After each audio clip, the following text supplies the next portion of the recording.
Bonjour et bienvenue. Si vous êtes nouveau sur cette chaîne, cliquez le bouton abonnez-vous en bas à droite de cette vidéo pour être sûr que vous recevrez les prochaines éditions. Cliquez aussi en haut et à droite la petite cloche pour recevoir les notifications. Vous aurez aussi ici sur ma chaîne accès à mes nombreuses vidéos déjà publiées sur différents thèmes qui vous apporteront un plus si vous êtes à la recherche de votre édification spirituelle. Et bien sûr, vous pourrez les partager librement avec ceux avec qui vous partagez les mêmes convictions et ainsi aider le plus grand nombre. Nous vous conseillons de suivre nos vidéos en entier pour en tirer le plus grand bénéfice. Abonnez-vous aussi gratuitement à notre blog dont le lien est affiché dans la barre des commentaires. Vous trouverez dans différentes rubriques des exposés très intéressants et des réponses à des questions telles que les croyants seront-ils enlevés avant, pendant ou après la tribulation? L'Antichrist sera-t-il un habile négociateur qui rétablira la paix au Moyen-Orient? Le gouvernement mondial, l'islam ou les extraterrestres prendront-ils le contrôle du monde? Sommes-nous la génération qui verra le retour de Jésus-Christ sur terre? Le thème aujourd'hui est une clé pour vaincre. Une clé pour vaincre le mal. Chers frères, chères sœurs, saviez-vous que beaucoup de chrétiens baptisés n'ont jamais vu la Bible? Certains en ont une, mais ne l'ont jamais vraiment lue. Et d'autres en lisent, mais des bribes de versets qui, des fois pris seuls, donnent un autre sens, autre que celui du contexte ordinaire. Avez-vous jamais pris la résolution de lire la Bible en entier, tout au moins le Nouveau Testament? C'est vrai, ce n'est pas une tâche facile, mais il faut y en vouloir. D'autres chrétiens se contentent seulement des écrits dérivés de la Bible, des écrits des hommes présentant parfois la parole de Dieu comme eux ils l'entendent, des fois dans un contexte modifié, menant à une fausse croyance, à une fausse espérance. Et beaucoup ne sont même pas conscients que c'est l'œuvre du malin. Voyons sous quelle forme se présente le malin. Parce qu'il faut d'abord savoir sous quelle forme se présente le malin pour pouvoir prétendre le vaincre. Chacun a, je dirais, un dragon. Vous comprendrez pourquoi tout à la suite. Donc, tout le monde combat un démon à un moment donné. Parfois, l'esprit démoniaque crée de grands maux qui coûtent des millions de vies. L'avortement, le racisme, la perversion, la fausse croyance auréolée du nom de Jésus-Christ, la perversion, la corruption, le terrorisme, les crimes économiques et les tromperies internationales sont des grands dragons que notre génération vit et accepte parfois comme normal, comme l'ordre. Peu s'abandonnent à ce combat. En fait, la plupart des démons, pour revenir à une échelle individuelle, je parle de dragons au niveau supérieur, au niveau global, et je parle de démons au niveau individuel. La plupart des démons auxquels nous sommes tous confrontés ne sont pas ceux qui existent en dehors de nous. La plupart des démons qui nous menacent sont enclos, enfuis, nourris et élevés par nous-mêmes dans nos propres cœurs. Quelqu'un pourrait dire l'homme est son propre malheur. Ne me comprenez pas mal, vous me comprendrez tout à l'heure. Vous avez les phénomènes comme et les réactions de l'homme. Des fois, ces réactions qui sont regardées et applaudies de tout le monde. Les réactions comme la luxure, la réaction comme l'orgueil, la cupidité, l'avidité, l'égoïsme sous toutes ses formes, la haine, l'irresponsabilité, le manque d'autodiscipline, la fainéantise, la médisance, le mensonge, les querelles, la fierté, l'orgueil, l'arrogance, la présomption, la fausse modestie, l'entêtement, l'obstination, la désobéissance, la rébellion, la rancœur, la rancune, l'amertume, le jugement, la condamnation, la moquerie, le manque de compassion, l'intolérance, la colère, la méchanceté, le dénigrement des autres et des fois le dénigrement de ceux qui s'évertuent à corriger les faux enseignements, les dénigrements des serviteurs de Dieu. Donc, ces types de démons, et ce sont vraiment des démons que je viens de citer, nous détruisent généralement et intérieurement, parce que ce sont des sentiments qui naissent en nous. Ce ne sont pas les sentiments extérieurs, bien qu'elles puissent avoir des influences extérieures. Donc, ces petits démons, je dirais ces petits dragons, puisqu'il n'y a pas de petits démons, ces petits dragons intérieurs se développent ensuite en géants extérieurs, comme je l'ai mentionné plus haut, avec déjà des choses à l'échelle nationale, mondiale, tribale, que l'on ne peut pas influencer tout seul.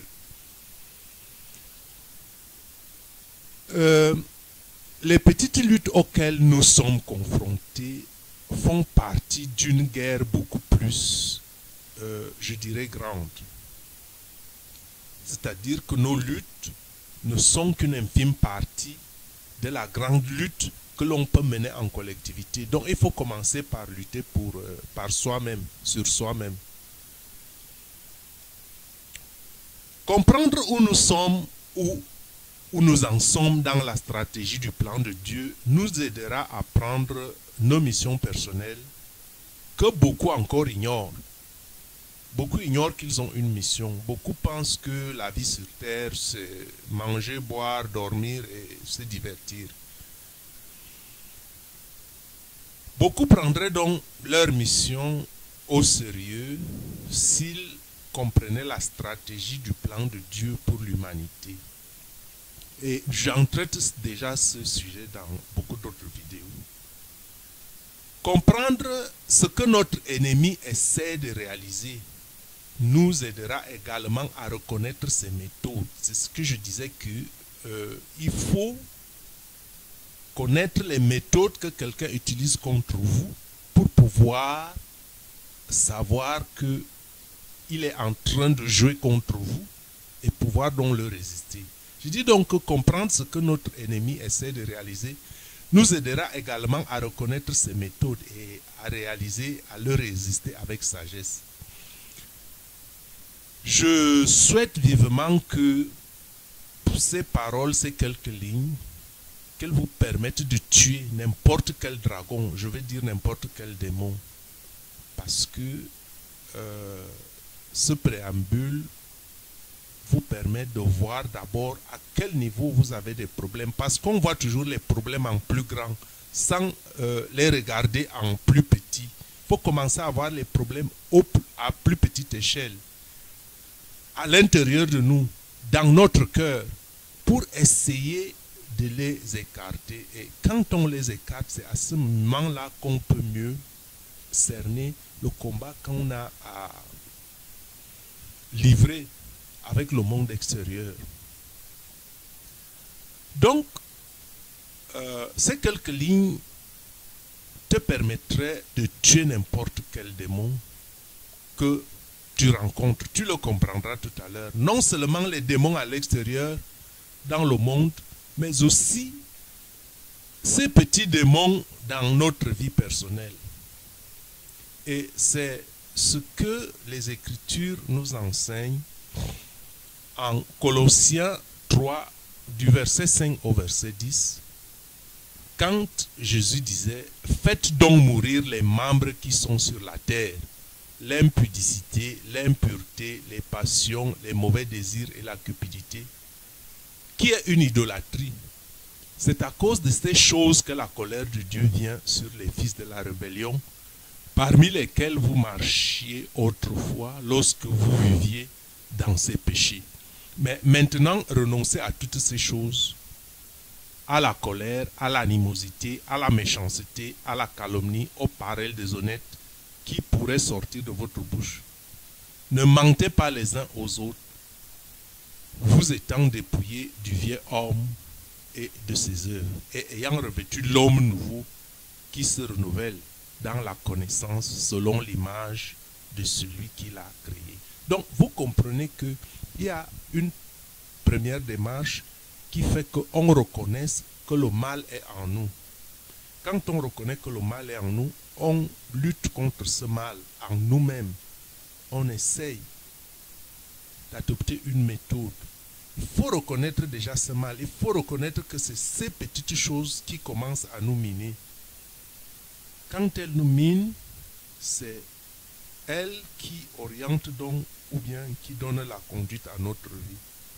Il y a pas mal de choses, il y a pas mal de mauvaises surprises qu'on peut s'éviter.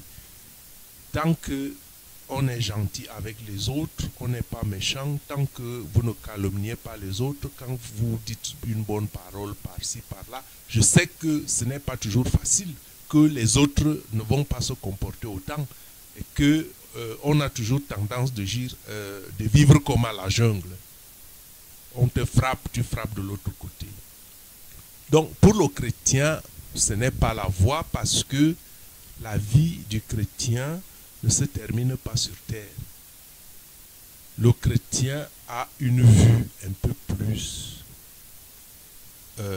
éloignée.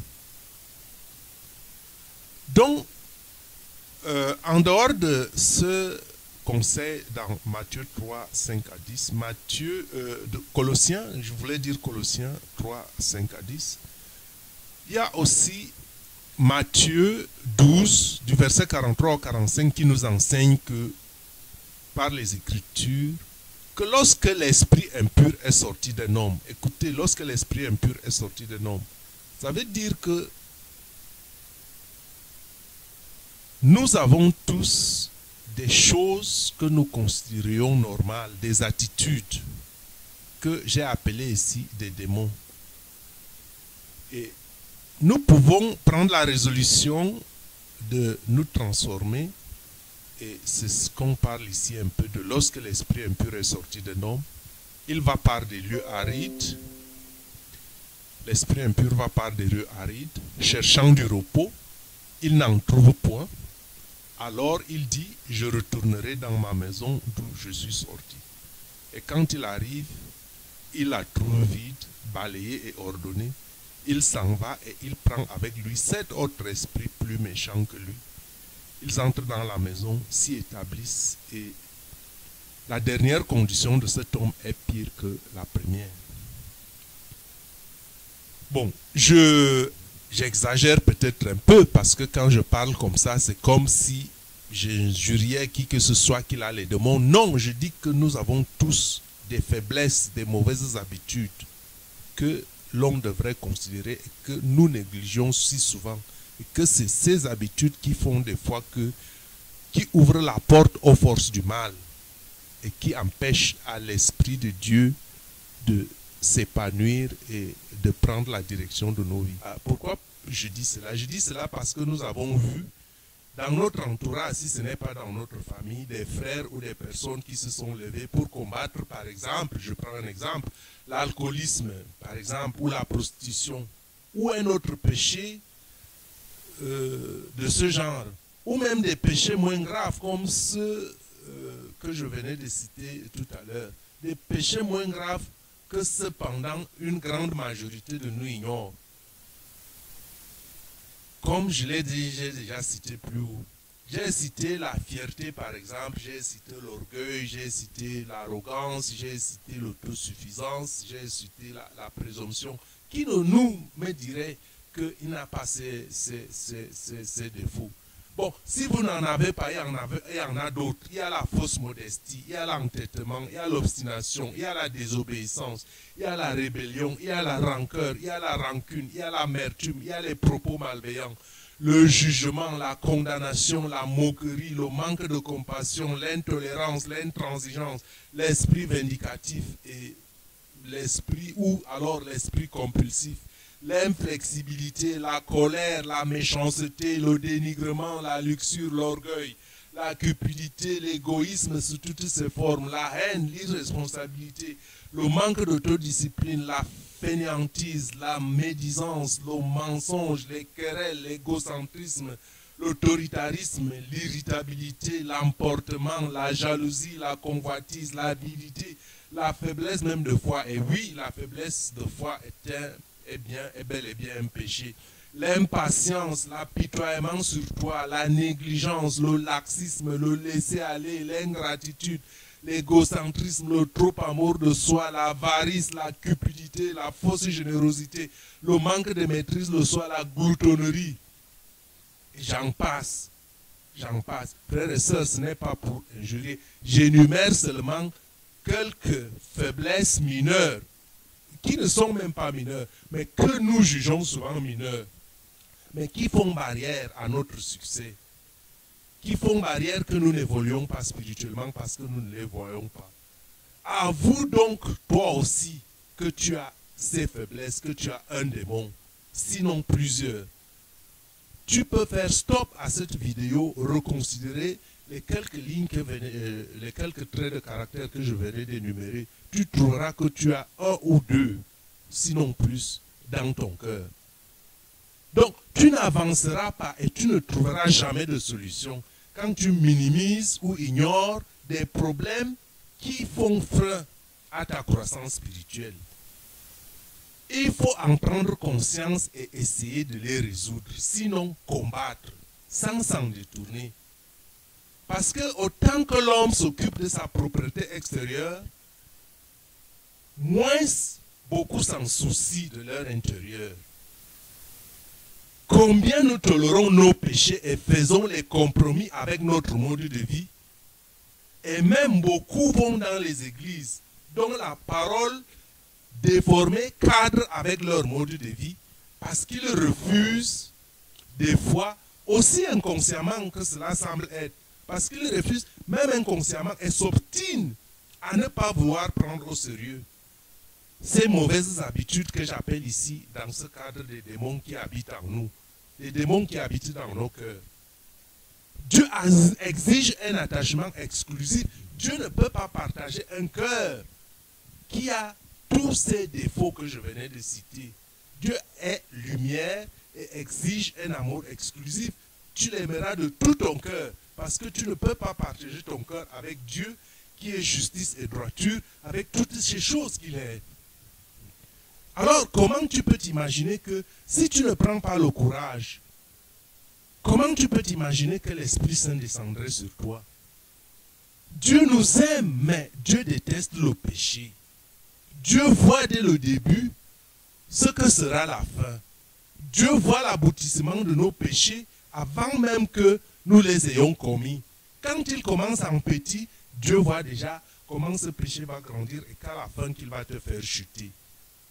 Dieu voit ce que le péché détruit dans nos vies et celle de ceux qui nous entourent. Dieu voit l'humanité selon son plan et Dieu voit l'humanité selon ce que le péché de l'homme érige comme souffrance. Et c'est pour ça que Dieu a tracé un chemin et c'est pour ça que Dieu nous a envoyé Jésus-Christ. Quand nous considérons l'état de nos cœurs sur la perspective de Dieu, nous verrons que ces péchés, ces traits de caractère que je venais de citer, que nous négligeons, qui ne sont pas si bénins, qui ne sont pas aussi négligeables comme nous le croyons.